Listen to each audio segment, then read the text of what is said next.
Salut, comment ça va? J'espère que vous allez bien aujourd'hui avec une nouvelle leçon. Je suis à votre service. Dans cette leçon de traduction, on va, en fait, vous allez vous familiariser avec une nouvelle technique qui est utilisée non seulement dans la traduction, mais aussi dans l'écriture et aussi parfois on peut l'utiliser quand on veut, par exemple, passer l'expression orale dans des examens tels que DELF ou DALF. Cette technique s'appelle paraphraser. C'est quoi paraphraser؟ On va l'apprendre aujourd'hui. امیدوارم که حالتون خوب باشه. امروز می‌خوام در یکی از تکنیک‌هایی که نه تنها توی ترجمه بلکه توی نوشتار و حتی یک سری آزمون‌های مکالمه مثل به خصوص توی دلف و دلف صحبت کنیم و کلا یک مهارتیه که باید بلد باشید اگر می‌خواید چه مکالمه‌تون به خصوص نوشتارتون تقویت بکنید از این تکنیک پارافریزینگ استفاده بکنید. به فرانسه میگه پارافرازر، میتونیم بگیم در واقع reformuler avec votre vocabulaire. Reformuler quelque chose, par exemple une phrase, un texte, etc. avec vos propres mots. یعنی با کلمات خودتون بازنویسی میکنید یک متنی رو، یک عبارتی رو. این توی مکالمه هم خیلی خوبه. مثلا اونایی که آزمون دلف و دلف میدن یه قسمتی توی اکسپرسیون اورال شما یک متن میدن، اون متن شما باید بخونید و برداشت خودتون رو به فرانسه باید بگید و حتی مقدار تا اونجا که میشه بعد از کلمات داخل متن استفاده نکنید و این نشون میده که شما با لغات خوبی دارید و ساختارهای زبان رو خوب میشناسید. نه تنها توی نوشتار که تو مکالمه هم به دردتون میخوره. حالا جلسه اول پارافریزینگ که خیلی کوتاه هستش، فقط یک جمله هستش. ما می‌بینیم که چه بلایی میتونیم سر این جمله بیاریم که یه کمی پرافرازه بکنیم، تغییرش بدیم. خب جمله‌ای که امروز براتون در نظر گرفتم جمله خیلی ساده هستش. میگه l'éducation est le seul facteur important pour le développement d'un pays. که مثلا معنیش رو میدونید. بله، تحصیل، l'éducation یعنی تحصیل، est le seul facteur important یعنی تنها فاکتور یا تنها عامل مهم برای توسعه یک کشور هستش. یعنی اگر یک کشور توسعه پیدا بکنه راهش در واقع آموزش هست. شاید یک عامل مهم داره و اون هم آموزش هست. خب برای پارافریز کردن اگه من بخوام همینو بگم توی توضیح دادن یا بخوام تغییرش بدم، خب این که پارافریز نمیشه. یعنی شما چند تا کار میتونید انجام بدید که یک جمله رو تغییر بدید، به زبان خودتون رو بیان بکنید. یکیش اینه که شما در واقع تغییرات رو روی دامنه لغات، یعنی شما کلمات رو تغییر میدید، از مترادف‌ها و بعضا متضادها استفاده میکنید. گاهی یک فعل رو به جای یک اسم رو به جای فعل، یک قید رو به جای صفت، حتی یک اسم رو به جای یک صفت استفاده میکنید که اینا رو حالا توی ویدیوهای بعدی تماما کار خواهیم کرد. اما به طور کلی 3 تا کار رو میتونید انجام بدید. یا 3 choses qu'on peut faire pour paraphraser. مثلا میتونید تغییراتی که توی vocabulaire بدید، les changements qu'on peut apporter dans un texte ou dans une phrase au niveau du vocabulaire. گاهی میتونید شما جملات رو تغییر بدید، vous pouvez modifier les phrases.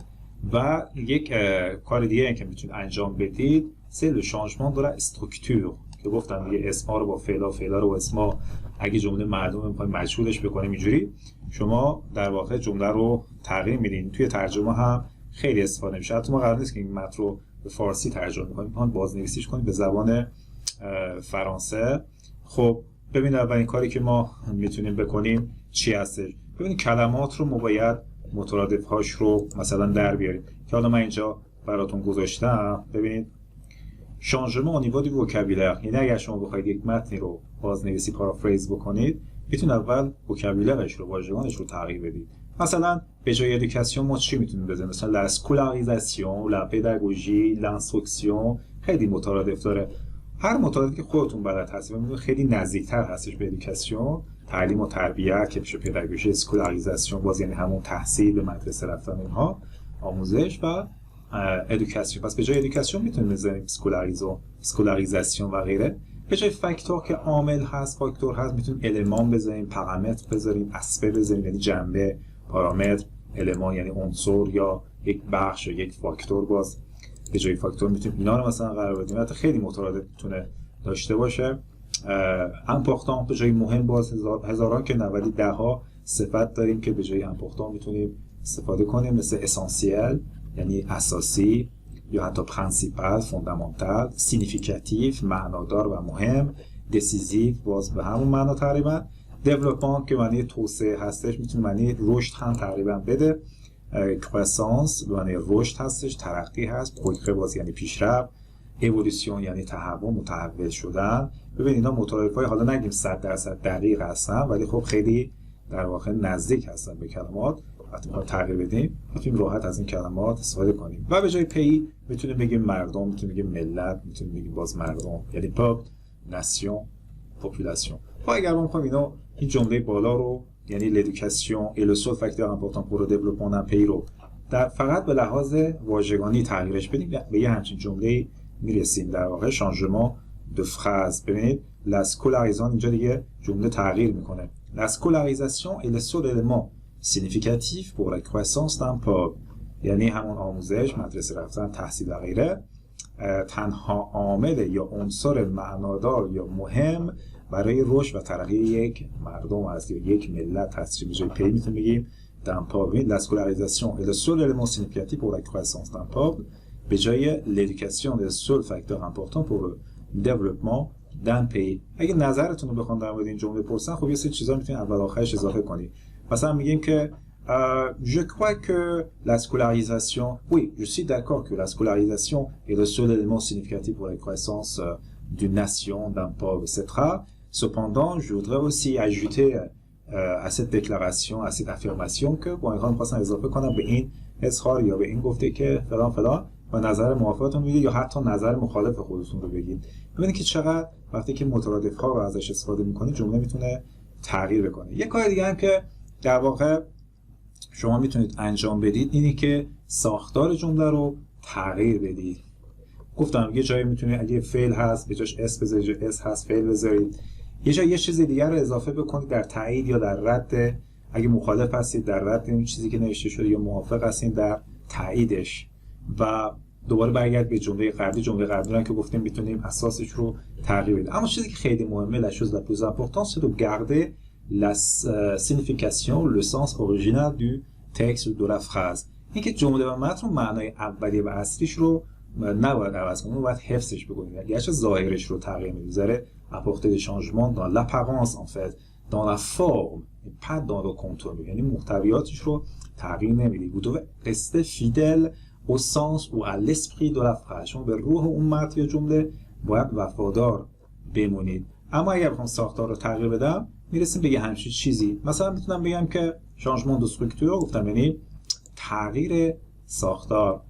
Bien que beaucoup arguent que یا estiment que l'économie est l'élément le plus essentiel pour la croissance et l'évolution d'une nation, je crois que la scolarisation a un effet plus important sur l'édification d'une nation.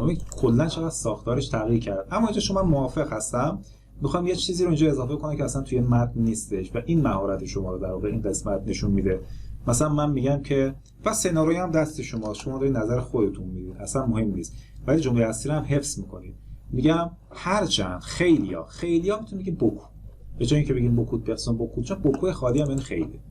هرچند بعضیا ارگ یعنی معتقد بودن، استیمه، croire، penser، trouver، considérer، soutenir و غیره. فعلی هستن که شما میتونید برای بیان عقیده با exprimer votre opinion استفاده بکنید. هرچند خیلیا معتقدن که که estime que l'économie est l'élément le plus essentiel، که اقتصاد مهمترین عنصر یا مهمترین عامل، اساسی ترین، ضروری ترین عامل pour la croissance évolution de nation هست، یعنی برای رشد و تحول یا ترقی یک ملت هستش. ببین حتی من میتونم به جای development دو تا سینونیم یا کزی سینونیم یا نیمه سینونیم استفاده بکنم. la croissance و l'évolution، این هر دوتاش با هم میتونم بیارم، یه جور تغییر ساختار هستش.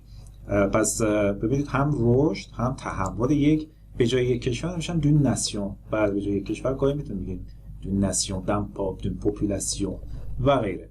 je crois که میگیم هرچند فلان فلان، اینش میگن کنسسیون تو زبان فرانسه که حالا من اینجا مینویسم کنسسیون یعنی که شما یه چیزی رو یه جور دیگه بیان میکنید، نقطه مقابلش رو میگید، یعنی از یک جنبه دیگه، جنبه مخالف حتی میگید تا برسید به موضوع اصلیتون، بهش میگن در واقع کنسسیون. خب یعنی چی؟ ببین یعنی میگه هرچند فلان فلان اما اون دیگه نظر، اینو بهش میگن کنسسیون در واقع.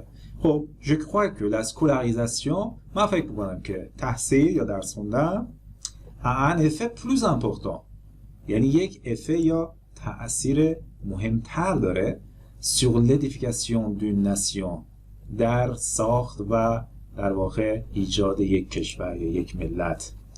در واقع l'édification d'une nation به جای le développement d'un pays شما میتونستید ازش استفاده کنید.